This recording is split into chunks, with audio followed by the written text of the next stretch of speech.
Assalamualaikum warahmatullahi wabarakatuh. Salam sejahtera bagi kita semua. Selamat datang saya ucapkan di kelas pengantar manajemen pada kali ini di sesi ke-12 ya, atau pertemuan ke-12. Nah, di sesi ini kita akan membahas mengenai budaya organisasi.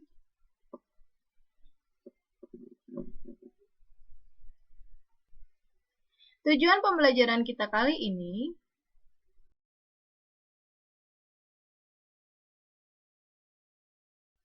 diharapkan nanti Anda semua setelah mengikuti kelas ini ya, atau setelah melihat video ini mampu memahami dan menganalisis mengenai budaya organisasi dan elemen-elemen lingkungan organisasi yang berpengaruh terhadap organisasi. Selanjutnya kita masuk ke pengertian budaya organisasi.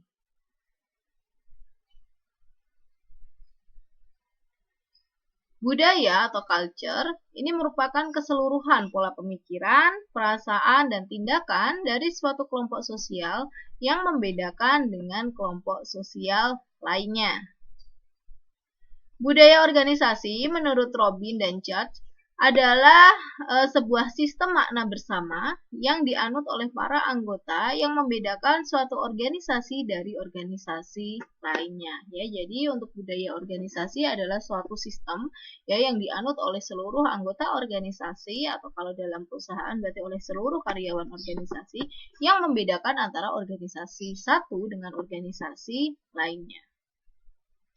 Selanjutnya, budaya organisasi berkaitan dengan bagaimana karyawan memahami karakteristik budaya suatu organisasi dan tidak terkait dengan apakah karyawan tersebut menyukai karakteristik tersebut atau tidak. Ya, jadi terkait dengan budaya organisasi itu mengabaikan apakah si karyawan tersebut suka terhadap karakteristik budaya tersebut atau tidak.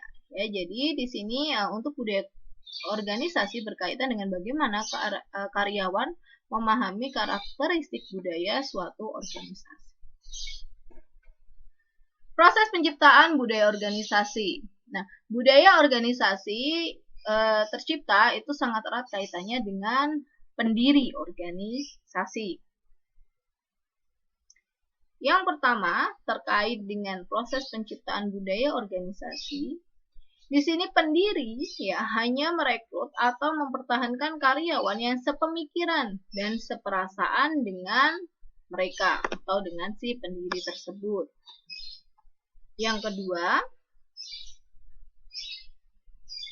pendiri melakukan indoktrinasi ya atau mendoktrin dan mensosialisasikan cara berpikir dan berperilakunya kepada karyawan.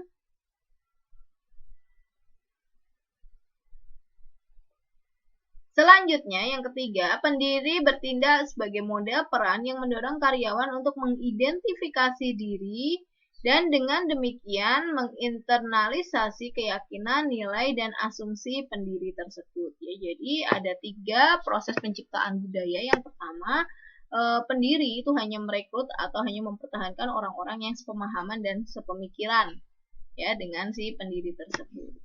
Yang kedua, proses penciptaan budaya adalah dengan mendoktrin dan mensosialisasikan cara pikir dan perilaku pendiri terhadap karyawannya. Kemudian yang ketiga, pendiri bertindak sebagai model peran ya yang mendorong karyawannya untuk mengidentifikasi ya. Dengan demikian mampu menginternalisasi keyakinan, nilai, dan asumsi dari pendiri tersebut. Selanjutnya kita masuk ke dimensi perbedaan budaya menurut Great Hosted. Nah, menurut Great di sini ada beberapa dimensi terkait dengan perbedaan budaya. Yang pertama adalah power distance, yang kedua collectivism dan individualism, yang ketiga masculinity atau femininity, yang keempat uncertainty avoidance. Nah, ini merupakan dimensi perbedaan budaya menurut Great. Kita bahas satu-satu. Yang pertama terkait dengan power distance. Dimensi power distance menunjukkan tindakan atau sejauh mana tiap budaya mempertahankan perbedaan status atau kekuasaan di antara anggota-anggotanya. Hofstede mendefinisikan power distance sebagai tingkatan ketidaksetaraan atau inequality dalam kekuasaan atau power antara individu yang kurang berkuasa dengan individu yang lebih berkuasa di dalam suatu sistem sosial. Budaya yang menunjukkan di mana beberapa orang dianggap lebih superior dibandingkan dengan yang lain karena pendidikan, umur, ras, gender, dan sebagainya merupakan budaya yang memiliki power distance tinggi. Masyarakat yang memiliki budaya power distance tinggi cenderung akan mengembangkan aturan, mekanisme, atau kebiasaan-kebiasaan untuk mempertahankan perbedaan status atau kekuasaan tersebut. Selanjutnya, sebaliknya untuk masyarakat yang memiliki orientasi power distance rendah, cenderung meminimalisasikan atau meminimalkan perbedaan status dan mengutamakan kesetaraan atau equality. Mereka cenderung lebih fokus pada status yang dicapai daripada yang disandang oleh seseorang. Nah, ini ada beberapa negara ya yang termasuk ke dalam power distance tinggi, antara lain Malaysia, Panama, Guatemala, Arab, Meksiko. Nah, sedangkan untuk perusahaan yang memiliki power distance rendah ada Austria, Denmark, Israel, dan Selandia Baru. Selanjutnya kita masuk ke dimensi yang kedua, yaitu kolektivisme dan individualisme. Budaya individualisme mendukung para anggotanya untuk mandiri atau otonom, ya termasuk di dalam organisasi. Menekankan pada tanggung jawab dan hak-hak pribadinya, sehingga kebutuhan, keinginan, kepentingan, dan tujuan individu lebih diutamakan dibandingkan tujuan kelompok. Budaya kolektivistik lebih mengutamakan kewajiban kepada masyarakat atau kelompoknya daripada hak-hak pribadinya. Individu diharapkan mau mengorbankan kepentingan dan tujuan pribadinya untuk tujuan kelompok, lebih patuh dan mau menyesuaikan diri terhadap perusahaan untuk memelihara keselarasan. Negara-negara yang termasuk individualisme tinggi ada Australia, Kanada, dan Inggris. Sedangkan negara yang masuk ke dalam kolektivisme antara lain Panama, Ekuador, dan Guatemala.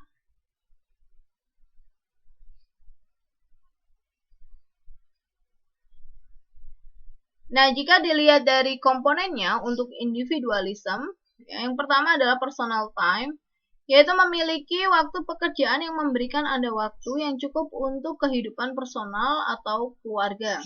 Ya, untuk yang individualisme ya, jadi adanya personal time atau memiliki suatu pekerjaan yang memberikan Anda waktu yang cukup untuk kehidupan personal atau keluarga. Selanjutnya, freedom, memiliki kebebasan yang tinggi untuk menggunakan pendekatan Anda sendiri dalam pekerjaan Anda. Yang ketiga, ada challenge, yaitu memiliki tantangan pekerjaan yang dilakukan bekerja di mana Anda dapat mencapai prestasi yang berarti bagi pribadi Anda sendiri. Selanjutnya, untuk collectivism, ini ada training, ya, memiliki kesempatan training untuk meningkatkan keterampilan Anda atau mempelajari keterampilan baru. Kemudian physical condition, yaitu memiliki kondisi kerja fisik yang baik. Dan yang ketiga adalah use of skills, secara penuh menggunakan keterampilan dan kemampuan Anda dalam pekerjaan. Selanjutnya kita masuk ke dimensi yang ketiga, yaitu masculinity dan femininity. Maskulinitas dan feminitas merupakan dimensi kebudayaan yang menunjukkan bahwa dalam tiap masyarakat terdapat peran yang berbeda tergantung pada jenis para anggotanya. Masyarakat yang maskulin menekankan nilai prestasi, ketegasan, sehingga mengutamakan tantangan, kemajuan, dan pengakuan.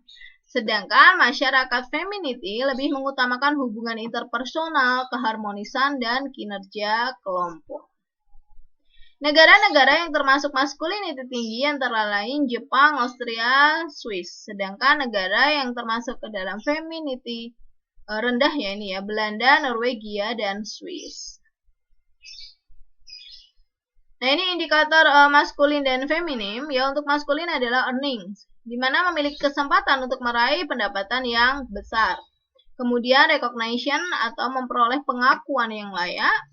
Kemudian yang ketiga, advancement, memiliki kesempatan untuk maju ke tingkat pekerjaan yang lebih tinggi. Selanjutnya, challenge atau memiliki pekerjaan yang menantang untuk berprestasi. Nah, sedangkan femininity yang pertama adalah manager atau memiliki hubungan kerja yang baik dengan superior. Kemudian cooperation, bekerja baik dengan orang lain. Living area, hidup di lingkungan yang menarik. Dan employment security, memiliki jaminan di tempat bekerja pada perusahaan sepanjang yang diinginkan. Nah, itu merupakan indikator perbedaan antara masculinity dan femininity.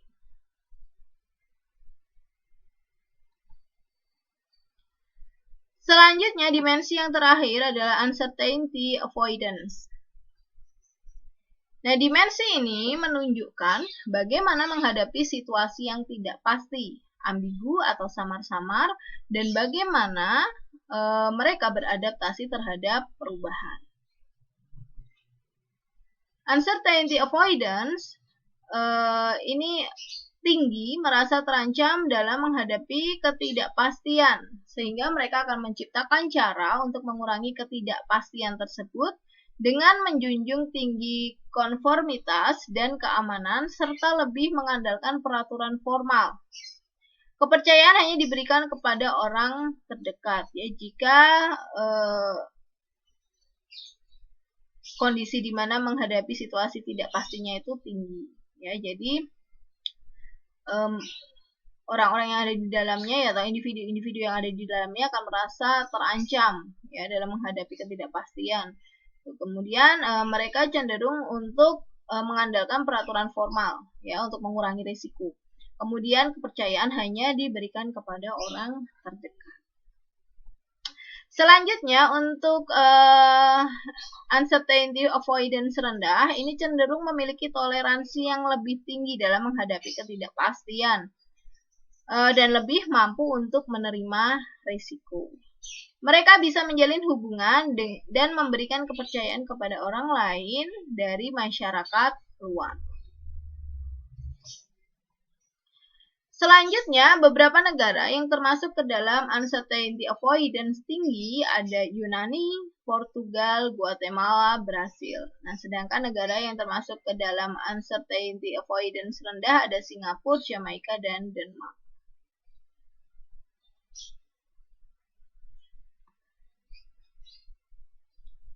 Baik, selanjutnya kita masuk ke model budaya organisasi menurut OCEI atau Organizational Culture Assessment Instrument. Nah, di sini ada 4 model budaya organisasi yang menurut OCEI. Yang pertama ada hierarchy culture, kemudian ada market culture, ada clan culture, dan ada adhocracy culture, ya. Jadi menurut Organizational Culture Assessment Instrument, di sini ada 4 model budaya atau ada 4 model culture dalam organisasi. Baik, kita bahas yang pertama terkait dengan hierarchy culture. Budaya organisasi, jenis kebudayaan hierarki ini dilandasi oleh struktur dan kendali. Lingkungan kerja bersifat formal dan pengendalian ketat. Kepemimpinan didasarkan pada koordinasi dan pemantauan yang terorganisir dengan budaya yang menekankan efisiensi dan prediktabilitas. Kemudian nilai dari kebudayaan hierarki ini adalah konsistensi dan keseragaman. Sukses dalam konteks organisasi yang mengadopsi kebudayaan hierarki ini adalah perencanaan yang andal, ya. Jadi dikatakan sukses untuk perusahaan yang mengadopsi kebudayaan hierarki ini atau hierarki culture ini adalah adanya perencanaan yang andal, kualitas produk dan layanan yang tinggi. pengiriman tepat waktu, serta biaya operasional yang rendah. Nah, perusahaan yang sukses menerapkan hierarchy culture ini ya ditunjukkan dengan tadi ya adanya perencanaan yang andal, kualitas produk yang baik, layanan yang tinggi, pengiriman tepat waktu, dan biaya operasional yang rendah. Selanjutnya, manajemen harus memastikan kepastian pekerjaan dan prediktabilitas. Selanjutnya kita masuk ke model yang kedua, yaitu market culture. Budaya ini dibangun atas dasar dinamika persaingan dan pencapaian hasil nyata. Fokusnya adalah pada hasil atau tujuan. Organisasi tipe kebudayaan pasar atau market culture ini berpusat pada lingkungan eksternal atau pelanggannya, di mana mereka lebih mendahulukan kepentingan pelanggan atau pangsa pasar dan laba perusahaan dibanding dengan kepuasan karyawan atau pengembangan sumber daya manusianya. Ya, jadi mereka memang fokusnya ke pelanggan atau ke customer atau ke pasarnya. Tujuan bersama pada organisasi yang berkebudayaan pasar ini adalah meraih keuntungan terbesar, mendapatkan pangsa pasar terbesar, dan mengalahkan pesaingnya. Ya, jadi untuk tujuan market culture ini adalah untuk memperoleh keuntungan yang paling besar, kemudian untuk mendapatkan pangsa pasar juga yang terbesar atau yang paling besar, serta mengalahkan para pesaingnya. Sukses dalam konteks organisasi yang berkarakteristik kebudayaan pasar ini adalah mendapatkan pangsa pasar terbesar dan menjadi pemimpin pasar atau market leader. Nah, suksesnya perusahaan yang mengadopsi market culture ini akan ditunjukkan dengan mendapatkan pangsa pasar yang terbesar dan menjadi pemimpin pasar atau market leader. Ya, jadi ketika organisasi memilih model market culture nih, dikatakan sukses jika apa? Jika 2 poin tadi ya, jika dia memiliki pangsa pasar terbesar dan menjadi pemimpin pasar atau market leader. Selanjutnya, clan culture. Dalam organisasi yang berkebudayaan klan ini, setiap anggota dalam organisasi memiliki rasa kebersamaan dan kekeluargaan. Para pemimpin atau pemimpin organisasi dianggap sebagai mentor, bahkan sebagai figur seorang ayah yang bertindak sebagai kepala keluarga. Tipe kebudayaan klan ini mirip dengan organisasi tipe keluarga yang berusaha untuk mencapai mufakat dan komitmen melalui keterlibatan dan komunikasi antar anggota, serta menghargai kerjasama, partisipasi, dan konsensus. Sukses dalam konteks kebudayaan klan ini adalah memenuhi kebutuhan pelanggan dan kepedulian terhadap masyarakat. Kemudian kita masuk ke model yang keempat, yaitu adhokrasi culture. Budaya organisasi jenis ini didasarkan pada energi dan kreativitas. Anggota organisasi atau karyawan didorong untuk berani mengambil resiko, bereksperimen, dan berpikir di luar kebiasaan untuk menyelesaikan suatu masalah. Para pemimpin atau pemimpin organisasi dianggap sebagai inovator dan pengusaha atau entrepreneur. Kebudayaan adhokrasi ini mendorong organisasi atau perusahaan untuk berkembang dengan menciptakan produk-produk dan layanan yang inovatif, cepat menanggapi perubahan pasar. Sukses dalam konteks kebudayaan adhokrasi ini adalah memiliki produk dan layanan baru serta menjadi pelopor sesuatu yang baru. Ya, karena memang didasarkan pada kreativitas ya, sehingga perusahaan yang mengadopsi adhokrasi culture ini dikatakan sukses ya jika memiliki produk dan layanan baru serta menjadi pelopor sesuatu yang baru. Contohnya ya, perusahaan yang menggunakan model adhokrasi ada Google dan Facebook. Selanjutnya kita masuk ke karakteristik utama budaya organisasi.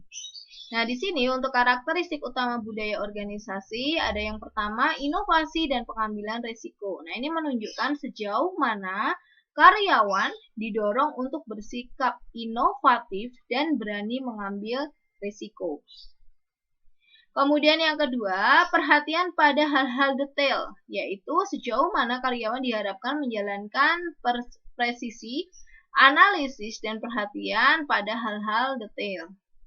Kemudian yang ketiga, orientasi hasil. Nah, ini sejauh mana manajemen berfokus lebih pada hasil ketimbang pada teknik dan proses yang digunakan untuk mencapai hasil tersebut.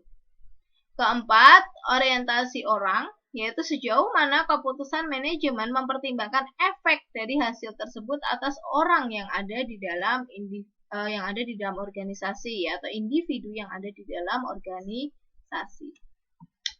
Karakteristik yang selanjutnya adalah orientasi tim dan kolaborasi. Ini sejauh mana kegiatan-kegiatan kerja di organisasi pada tim ketimbang pada individu. Karakteristik yang selanjutnya adalah keagresifan dan perjuangan, yaitu sejauh mana keberanian mengambil tindakan tegas untuk menghadapi para pesaing. Selanjutnya, stabilitas dan keamanan. Nah, ini menunjukkan sejauh mana organisasi mengantisipasi kejadian yang dapat disangka sebelumnya, serta penerapan dari aturan-aturan yang mengarahkan perilaku. Nah, selanjutnya kita masuk pada budaya dominan. Budaya dominan ini mengungkapkan nilai-nilai inti yang dimiliki bersama oleh mayoritas anggota organisasi. Ketika berbicara tentang budaya sebuah organisasi, hal tersebut merujuk pada budaya dominan. Jadi inilah pandangan makro terhadap budaya yang memberikan kepribadian tersendiri dalam organisasi. Ya, jadi budaya dominan ini merupakan budaya yang dimiliki bersama oleh mayoritas anggota organisasi. Nah, jadi ketika kita berbicara mengenai budaya organisasi, yang dibahas itu adalah budaya dominannya, ya, bukan subbudayanya. Ya. Jika organisasi tidak memiliki budaya, nilai budaya organisasi sebagai sebuah variabel independen akan berkurang.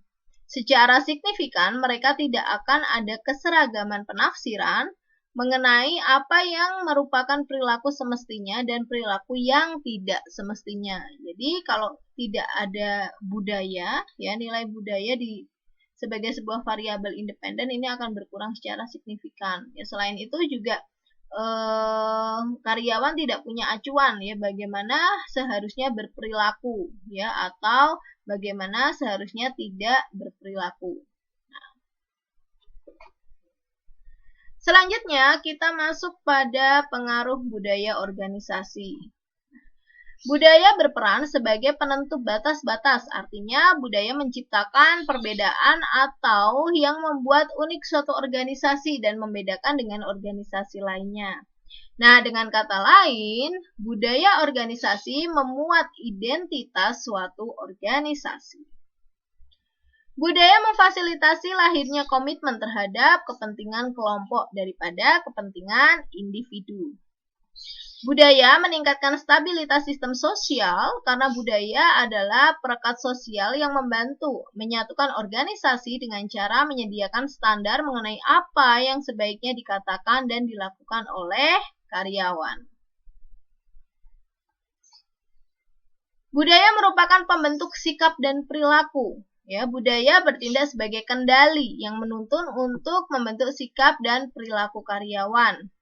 Selanjutnya, budaya organisasi menjadi penting karena memberikan peluang bagi organisasi untuk membedakan diri dari organisasi lain dan memanfaatkan sumber daya manusianya sebagai elemen keunggulan yang kompetitif.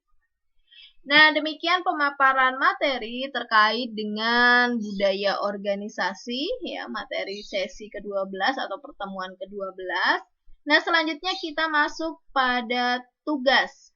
Ya, untuk tugas, ya, di sini ada dua jenis tugas. Yang pertama adalah multiple choice dan yang kedua adalah tugas uraian.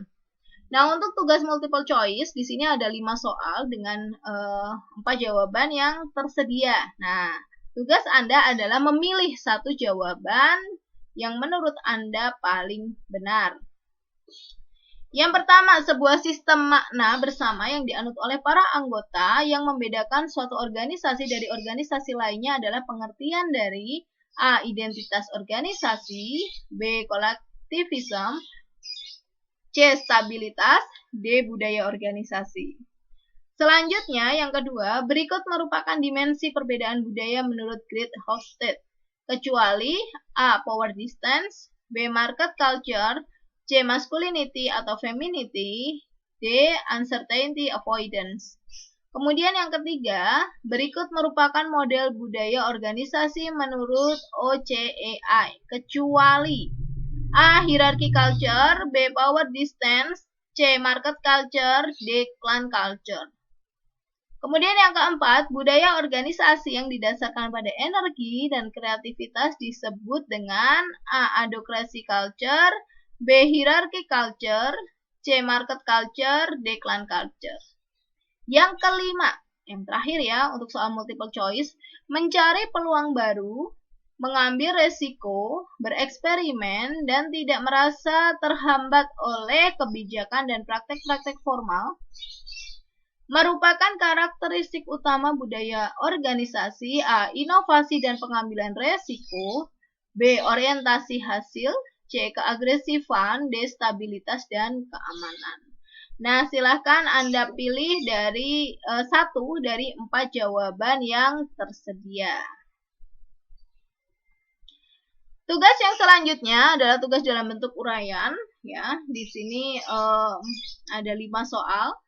Yang pertama adalah jelaskan proses penciptaan budaya organisasi. Yang kedua, sebut dan jelaskan dimensi perbedaan budaya menurut Hofstede. Yang ketiga, mengapa budaya organisasi penting bagi sebuah organisasi atau perusahaan? Jelaskan ya. Kemudian yang keempat, apakah indikator sukses pada perusahaan yang mengadopsi hierarchy culture, clan culture, market culture, dan adhocracy culture? Nah, tadi ada ya, perusahaan yang mengadop masing-masing culture ini dikatakan sukses jika apa? Nah, tadi sudah dijelaskan. Baik, yang kelima, berikan contoh budaya organisasi pada perusahaan yang ada di Indonesia. Jadi Anda pilih satu perusahaan, kemudian Anda deskripsikan bagaimana sih budaya organisasi pada perusahaan tersebut.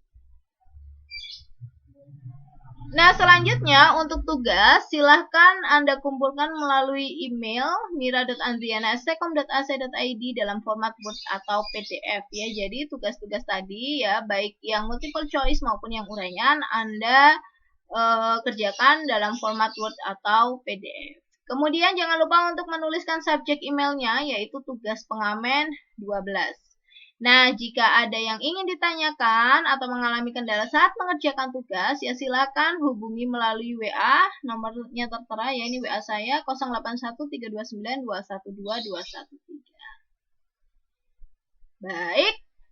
Demikian pemaparan materi terkait dengan budaya organisasi. Terima kasih banyak partisipasinya. Terima kasih banyak untuk yang sudah menonton video pembelajaran kali ini. Kemudian untuk materi dan tugas nanti bisa Anda download melalui Siakat ya. Nanti saya masukkan link yang Anda bisa download terkait dengan materi dan tugas budaya organisasi. Selanjutnya tetap jaga kesehatan. Selalu gunakan masker, rajin cuci tangan, jaga jarak, hindari kerumunan, dan kurangi mobilitas. Baik, untuk pertemuan sesi ke-12 saya akhiri. Terima kasih banyak partisipasinya. Wassalamualaikum warahmatullahi wabarakatuh.